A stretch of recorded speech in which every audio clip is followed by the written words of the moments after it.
नमस्कार, मैं हूं आशीष वर्मा। मॉर्निंग कॉल में आपका स्वागत है। शुरुआत इस वक्त की हेडलाइंस के साथ। हेल्थ केयर बिल की नाकामी से नहीं उबर पा रहा अमेरिकी बाजार। डाउ लगातार 8वें दिन गिरकर बंद, लेकिन एशियाई बाजारों की मजबूत शुरुआत। एसजीएक्स निफ्टी 0.25% ऊपर।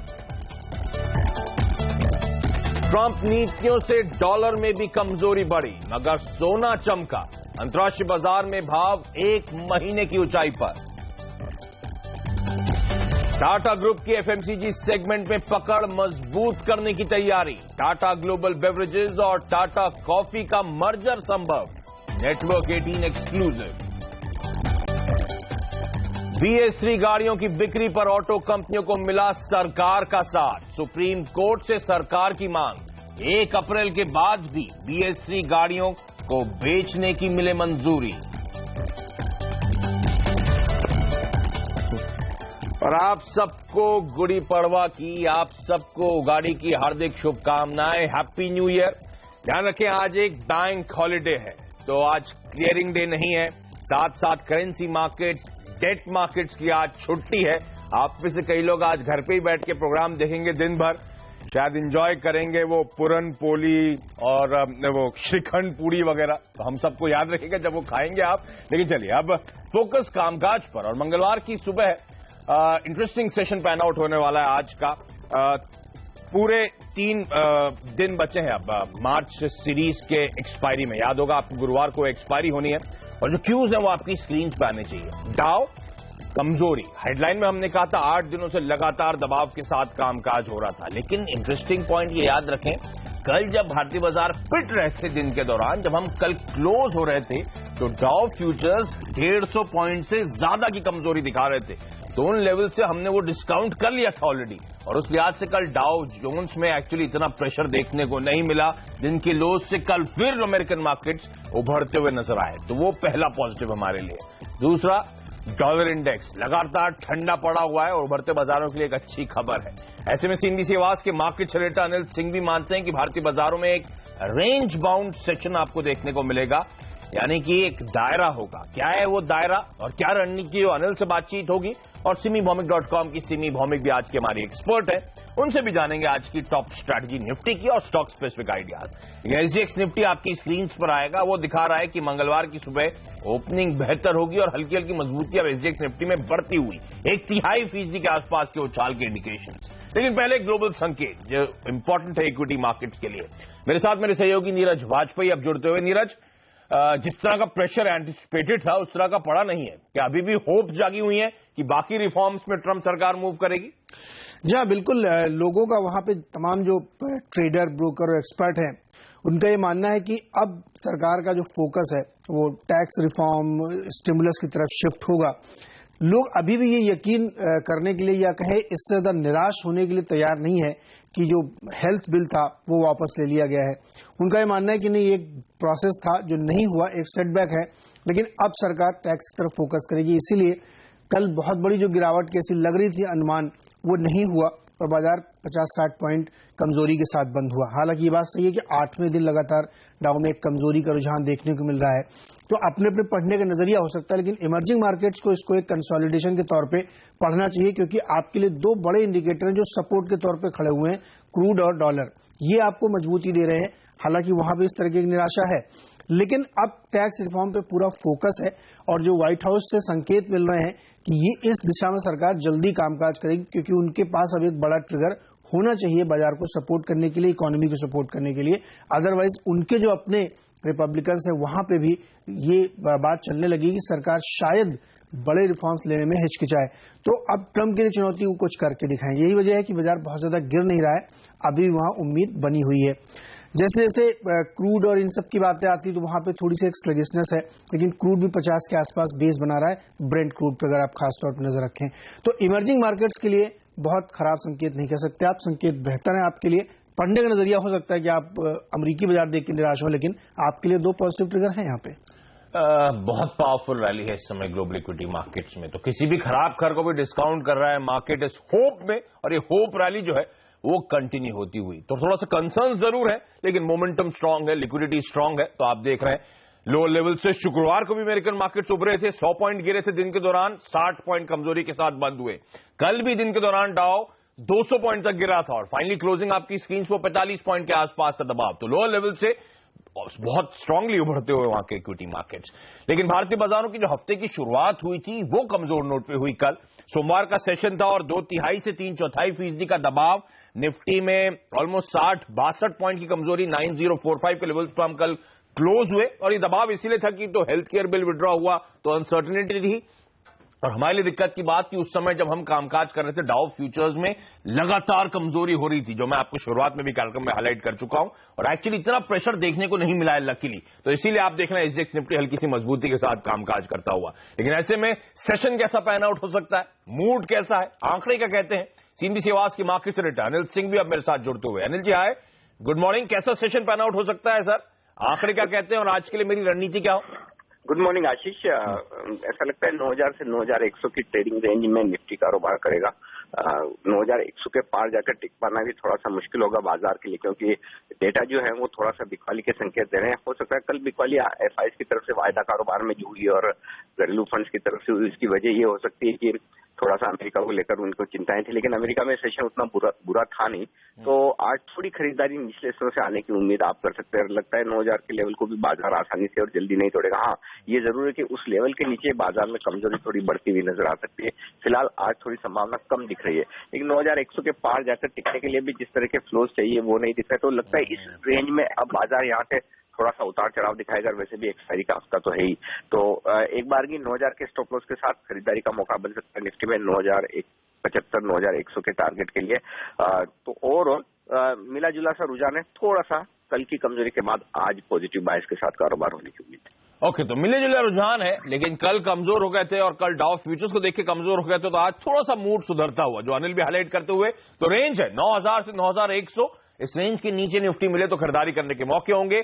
9075 से लेकर 9100 तक के टारगेट्स के लिए आप अप्रोच करें। बाजार पे एक और एक्सपर्ट सिमीभौमिक.com की सिमी भौमिक अब जुड़ती हुई।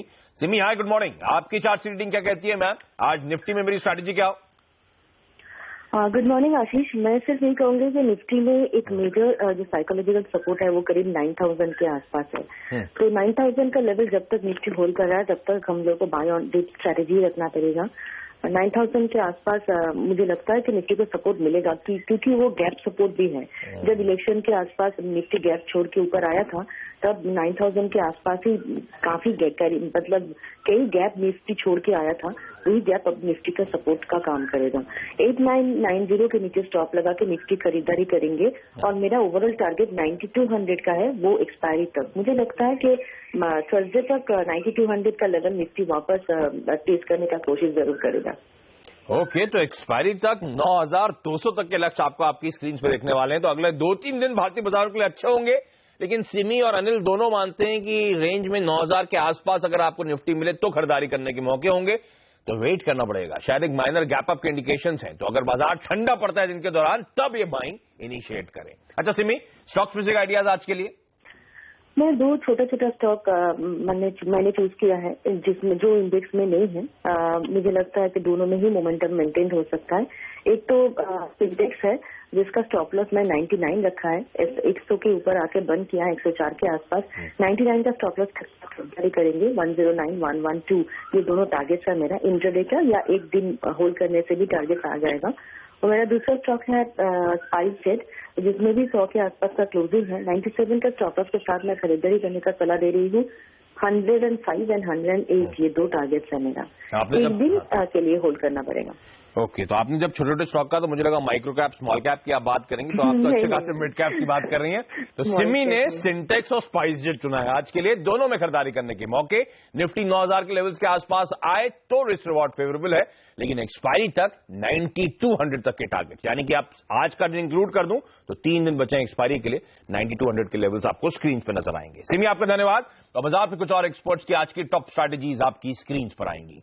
केआर चौकसी सिक्योरिटीज का मानना है कि आज बाटा में खरीदारी करें, टारगेट होगा 551 का 539 के स्टॉप के साथ। JKD Viewpoint.com का मानना है आज इंडिया सीमेंट्स अट्रैक्टिव होगा, खरीदारी करने के मौके होंगे, लेकिन ये जो लक्ष्य है 3 से 4 दिनों का है 162 का, 151 के लेवल्स पे अपना स्टॉप लॉस प्लेस करें। और मैक्स ग्रोथ कैपिटल की आज की टॉप रिकमेंडेशन है भारतीय एयरटेल, खरीदें 333 का स्टॉप, 350 के टारगेट्स के लिए। तो पांचों के पांचों ट्रेडिंग आइडियाज खरीदारी करने के मौके हैं। निफ्टी पे दोनों एक्सपर्ट्स पॉजिटिव हैं, बस ये है कि थोड़ी सी कमजोरी आए तो ज्यादा बेहतर लेवल्स होंगे खरीदारी करने के लिए। लेकिन आज कौन से टॉप 5 शेयर्स रहेंगे फोकस में खबरों की वजह से, ये बताने के लिए मेरे साथ मेरे सहयोगी हेमंत घई अब जुड़ते हुए। हेमंत हाय, गुड मॉर्निंग। मॉर्निंग आशीष। स्टॉक्स रडार पर है? रुचि सोया, अडानी एंटरप्राइजेज जैसे स्टॉक्स को आज रडार पर रखिएगा। देखिए, कुछ दिनों पहले हमने आपको बताया था कि सरकार जो है वो विचार कर रही है कि एडिबल ऑयल और सेसमे, सोयाबीन, ग्राउंडनट ऑयल के बल्क एक्सपोर्ट को मंजूरी दे, और देखिए अब हो गया ये। तो आज अच्छी तेजी फिर से देखने को मिल सकती है रुचि सोया में और अडानी एंटरप्राइज इसलिए क्योंकि अडानी वेलमार जो है वो इस तरह के कारोबार में है। पहले था कि 5 किलो के पैकेजेस को ही आप एक्सपोर्ट कर सकते थे, और अब बल्क एक्सपोर्ट के लिए मंजूरी मिलती हुई। टेक्नोफैब इंजीनियरिंग, ये एक ऐसी कंपनी है जिसका मार्केट कैप है कुल 192 करोड़ रुपए, और इनको जो ऑर्डर्स मिले हैं करीब करीब 335 करोड़ रुपए के आसपास मिले हैं पावर ग्रिड से और अफ्रीका से। तो ये ऑर्डर्स का साइज मार्केट कैप के लिहाज से बड़ा है, तो यहां पर बड़ा उछाल देखने को मिल सकता है। बर्जर पेंट पर रखिएगा नजर, पुणे में एक यूनिट इन्होंने लगाई थी ऑटोमोटिव और इंडस्ट्रियल पेंट बनाने के लिए, और उस यूनिट में कामकाज शुरू हो चुका है। तो अब ज्यादा पैठ बनेगी इनकी ऑटोमोबाइल और इंडस्ट्रियल पेंट्स के कारोबार में, तो यहां पर तेजी देखी जा सकती है। वैसे भी देखिए रॉ मटेरियल की कीमतें घट रही हैं, कच्चा तेल नीचे आ रहा है, बर्जर पेंट बहुत बढ़िया शेयर है। इसके अलावा गोदरेज इंडस्ट्रीज पर भी नजर रखिए और एस्टेक लाइफ पर भी नजर रखिए। गोदरेज इंडस्ट्रीज ने दरअसल गोदरेज एग्रोवैट जो इनकी सब्सिडी थी उसमें करीब करीब 3.25% हिस्सेदारी और बढ़ा ली है, और अब इनकी हिस्सेदारी हो गई है 63.68%। और मजे की बात यह है कि देखिए गोदरेज एग्रोवैट को रिवर्स मर्जर हो सकता है एस्टेक लाइफ के साथ, क्योंकि एस्टेक लाइफ जो है उसमें गोदरेज एग्रोवैट करीब करीब 52% हिस्सेदारी ओन करता है। इस तरह की खबरें काफी दिनों से चल रही हैं, तो गोदरेज इंडस्ट्रीज पर भी नजर रखिएगा और एस्टेक लाइफ पर भी आज नजर रखिएगा। गोदरेज एग्रोवैट तो अनलिस्टेड है अभी। इसके अलावा नजर रखिएगा टाटा मोटर्स के डीवीआर पर। देखिए कल मॉर्गन स्टैनले मॉरिशस ने करीब करीब 1% हिस्सेदारी इस डीवीआर में बेची है 277 रुपीज 25 पैसे में। करंट मार्केट प्राइस से 2 रुपए नीचे, ये 3 रुपए नीचे डील हुई है, लेकिन मॉर्गन स्टैनली हिस्सेदारी बेच रहा है। ये बाजार को दरअसल शायद पसंद ना आए, तो इस स्टॉक पर भी आज रडार पर रहना चाहिए नेगेटिव साइड पर। ओके, तो ये तमाम वो स्टॉक्स हैं, तमाम वो पॉकेट्स हैं जो खबरों की वजह से आज फोकस में रहेंगी, हरकत में रहेंगी। और ध्यान रखें आज गुड़ी पड़वा है, तो कहा जाता है गोल्ड की खरीद, नई गाड़ी खरीदना, घर खरीदना आज के दिन ऑस्पिशियस होता है, तो आमतौर पर वो पूरी पॉकेट जो है वो एक्टिव नजर आती है। तो उन सेक्टर्स को, उन पॉकेट्स को अपने रडार पर रखें। लेकिन आज का इवेंट्स कैलेंडर भी आपकी स्क्रीन पर आएगा। इकोनॉमिक पॉलिसी पर वाराणसी में G20 देश करेंगे आज चर्चा। 9:30 बजे सुबह बीजेपी की संसदीय समिति की आज बैठक होनी है। 7वें वेतन आयोग पर शाम 4:30 बजे आज एक बैठक है। संसद में जीएसटी बिल पर चर्चा से पहले पीएम मोदी ने 6:30 बजे कैबिनेट की एक बैठक बुलाई है। और इंडिया ऑस्ट्रेलिया टेस्ट मैच रोमांचक मोड़ पर है। जीत से सिर्फ 87 रन दूर टीम इंडिया, यानी कि हम खड़े हुए हैं। और साथ साथ ध्यान रखें आज एक्सपेक्टेड है कि टायर कंपनीज फोकस में रहेंगी। कॉमर्स मिनिस्ट्री तमाम टायर मैन्युफैक्चरर्स से एंटी डंपिंग ड्यूटी पर मीटिंग करने वाला है। और एक और कंपनी ऐड कर दूं, इंडिया बुल्स वेंचर्स, इस कंपनी के बोर्ड की बैठक है। प्रमोटर्स को वारंट्स, प्रमोटर्स को प्रेफरेंशियल शेयर्स जारी करने पर। लेकिन यहां पे एक छोटा सा ब्रेक। आज करेंसी मार्केट्स बंद है, मैं शुरुआत में हाईलाइट कर चुका हूं, लेकिन कमोडिटी मार्केट्स में कैसे होगी कमाई ये बताऊंगा।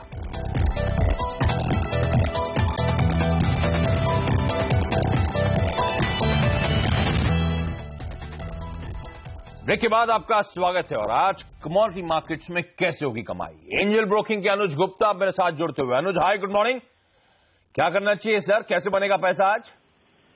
Good morning Ashish ji. हमने देखा है कि डॉलर इंडेक्स में जो गिरावट है वो कंटिन्यूस बनती हुई दिखाई दी है और अब डॉलर इंडेक्स जो 99 के नीचे आता हुआ दिखाई दी है। मुझे लगता है कि उसका इम्पैक्ट गोल्ड पर पॉजिटिव पड़ना चाहिए। मैंने कल भी देखा था कि इंडियन रुपीज पॉजिटिव साइड में था। हमें लगता है कि आज भी ट्रेंड गोल्ड का ऊपर की तरफ होता हुआ दिखाई देगा। तो इंट्राडे के लिए मुझे लगता है और वीकली पर्सपेक्टिव दोनों ही मुझे लगता है कि बाइंग साइड में रहना चाहिए। हमें लगता है कि 29,000 तक के लेवल गोल्ड में देखने को मिल सकते हैं। ओके, तो गोल्ड खरीदने के मौके ढूंढें। ध्यान रखें, वो हेल्थ केयर बिल टलने के बाद से डॉलर इंडेक्स में जो लगातार कमजोरी आ रही है उससे सोने को सपोर्ट मिल रहा है। 29,000 तक का लक्ष्य होगा। और कच्चा तेल सर, क्या रणनीति वहां पर? देखिए, क्रूड में कंटिन्यूस इन्वेंट्रीज बढ़ती हुई दिखाई दी है हमें लगता है, और यूएस में जो ऑयल रिग्स काउंट है वो भी यहाँ बढ़ते हुए दिखाई दिए हैं। मुझे लगता है कि उसका इम्पैक्ट नेगेटिव रहेगा क्रूड पे। तो क्रूड में हमें लगता है कि सेल करके चलना चाहिए और वीकली बेसिस में भी क्रूड में बिकवाली करनी चाहिए। इंटरडे हमें लगता है कि नीचे करीबन 3,100 तक के लेवल देखने को मिल सकते हैं। ओके, अच्छा, मैंने आपसे पूछा था आज की टॉप स्ट्रैटेजीज, तो आप गोल्ड बोलकर रुक गए। तो टॉप स्ट्रैटेजी गोल्ड ज्यादा कॉन्फिडेंस है और क्रूड उसके बाद सेकंड बेस्ट स्ट्रैटेजी, ऐसा है क्या? डेफिनेटली बुलियंस में मुझे लगता है कि ज्यादा कॉन्फिडेंट रहेंगे बाइंग साइड में करने के लिए। गोल्ड सिल्वर बाय करके चल सकते हैं। वही इसीलिए मैंने पूछा। सोने में खरीदारी करें, 29,000 का लक्ष्य। कच्चे तेल को बेचें 3,050 तक के टारगेट्स के लिए। अनुज, आपका धन्यवाद। और यहां पे एक छोटा सा ब्रेक के बाद ब्रोकरेज के रडार पर आज क्या है ये बताओ।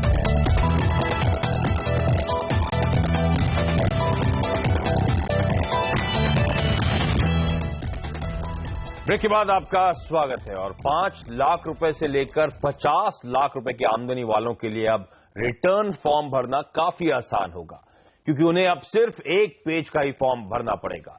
पूरी खबर बताने के लिए अब हमारे साथ जुड़ रहे हैं हमारे ब्यूरो चीफ लक्ष्मण रॉय। लक्ष्मण, हाय, गुड मॉर्निंग। बताएं ये पूरी अपडेट, पूरी खबर क्या है? देखिए, खबर सबसे महत्वपूर्ण ये है कि बजट में सरकार ने जो ये ऐलान किया था कि 5 लाख रुपए तक की आपकी आमदनी है तो आपको सिर्फ एक पेज का इनकम टैक्स रिटर्न फॉर्म भरना होगा। लेकिन अब सरकार ने उस फैसले से आगे बढ़कर कदम उठाया है और अब ये तय किया है कि 5 लाख नहीं, अगर आपकी सालाना आमदनी 50 लाख रुपए है तब भी आपको एक ही पेज का इनकम टैक्स रिटर्न फॉर्म भरना होगा। फिलहाल 3 पेज का इनकम टैक्स रिटर्न फॉर्म भरना पड़ता है। और इसमें खास बात यह ध्यान देने वाली बात कि यह फैसला सिर्फ नौकरी पेशा वाले लोगों पर ही लागू होगा, यानी सैलरीड क्लास जो है, जिनकी आमदनी सालाना आमदनी 50 लाख रुपए है, उन पर ही लागू होगा।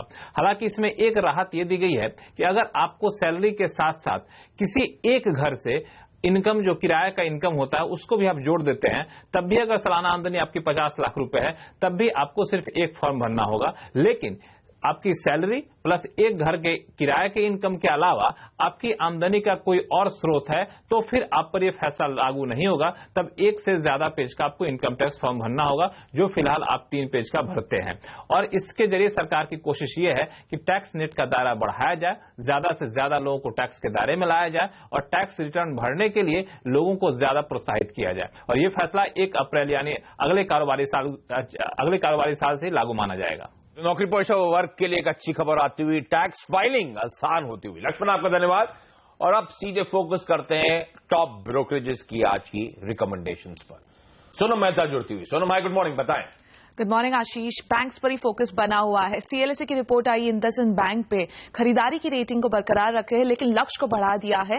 1450 से अब लक्ष्य को 1680 का कर दिया है। मौजूदा भाव से 20% का अपसाइड दिखाई दे रहा है सीएलएसए को, जहां पे उनके मुताबिक नए सेगमेंट से ही ग्रोथ आता हुआ दिखाई देगा और कंपनी या फिर बैंक अपने नॉन ऑटो रिटेल लोन्स को बढ़ा रही है और इसी से फायदा कंपनी को मिलेगा। बल्कि वित्त वर्ष 2016 से 19 तक कंपनी के लगभग ग्रोथ में 25% का सीएजीआर ग्रोथ देखने को मिलेगा और ये स्टॉक उनके टॉप पिक में शामिल है। कोटक बैंक पर रिपोर्ट आई है, bank of America Merrill Lynch की खरीदारी की रेटिंग को बरकरार रख रहे हैं, लक्ष्य को बढ़ा दिया है। 930 का जो पहले लक्ष्य रखा था उसको बढ़ाकर अब 1050 का कर दिया। मौजूदा भाव से 20% का अपसाइड दिखाई दे रहा है। उनके मुताबिक कंपनी ग्रोथ पर और ऑपरेटिंग लिवरेज पर फोकस कर रही है और यही से ग्रोथ आता हुआ दिखाई देगा, इसलिए कोटक बैंक पे वो काफी बुलिश दिखाई दे रहे हैं। और आखिरी रिपोर्ट सीएलएसए की आई है मीडिया पर। यहां पर डिश टीवी और जी एंटरप्राइज उनके मेन पिक्स बने हुए हैं, जहां पे उनके मुताबिक जो फेज 4 है डिजिटलाइजेशन का, यहां से एक जबरदस्त ग्रोथ आता हुआ दिखाई देगा और इसलिए वो डिश टीवी और जी एंटरप्राइज पे बुलिश है। ओके, ये तमाम वो ब्रोकरेज रिपोर्ट्स हैं आपकी स्क्रीन पर, लेकिन एसजीएक्स निफ्टी दिखा रहा है मंगलवार की सुबह बेहतर होगी। 1/4% का उछाल और एक्सपर्ट्स मानते हैं गिरावट में खरीदारी करने के मौके ढूंढे। मॉर्निंग कॉल में आज के लिए इतना ही। ब्रेक के बाद स्टॉक 2020। नमस्कार।